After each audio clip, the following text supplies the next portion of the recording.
সেনা ও আইসিটি অ্যাক্টকে মুখোমুখি করা ঠিক হবে না। সরকারের চাওয়া অনুযায়ী অভিযুক্ত সেনা সদস্যদের বিচার প্রক্রিয়া চলবে। দুপুরে এক সংবাদ সম্মেলনে একথা জানান সেনা সদরের এজি শাখার পরিচালক ব্রিগেডিয়ার জেনারেল মোহাম্মদ মোস্তাফিজুর রহমান। সীমান্তের বাইরে থেকে রাজধানী সহ দেশের বিভিন্ন জায়গায় অস্ত্র প্রবেশ করায় উদ্বেগ প্রকাশ করে সেনা সদর বলছে, ইতিমধ্যেই বিপুল পরিমাণ অস্ত্র ও গোলাবারুদ উদ্ধার করা হয়েছে। সেনাবাহিনীর অভিযান জোরদার করার কথাও জানিয়েছে সেনা সদর। লম্বা সময় সেনা সদস্যরা ব্যারাকের বাইরে থাকায় ট্রেনিং সহ নানান কার্যক্রম ব্যাহত হচ্ছে উল্লেখ করে তারা বলছে, সেনাবাহিনী আশা করে একটি সুষ্ঠু নির্বাচন, তাহলে ব্যারাকে ফিরে যেতে পারবে তারা। 5 আগস্টের পর সেনাবাহিনী মাঠে না থাকলে আইনশৃঙ্খলা পরিস্থিতির আরও অবনতি ঘটত বলেও জানায় সেনা সদর।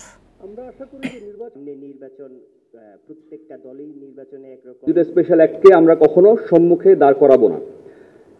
আইসিটি অ্যাক্টের অধীনেই বর্তমানে মামলাটি পরিচালিত হচ্ছে। আমরা সরকারের সাথে এঙ্গেজমেন্টে আছি, আমরা রেডিও আছি, আমরা আইনের প্রতি শ্রদ্ধাশীল। আমরা আমাদের নজরদারি আরও বাড়াবো এবং আমরাই তো রাষ্ট্রের একমাত্র সংস্থা না। আমি নিশ্চিত অন্যরাও একই কাজ করবে এবং আমাদের এমন একটা প্রস্তুতি থাকতে হবে যাতে এই অস্ত্রের চালান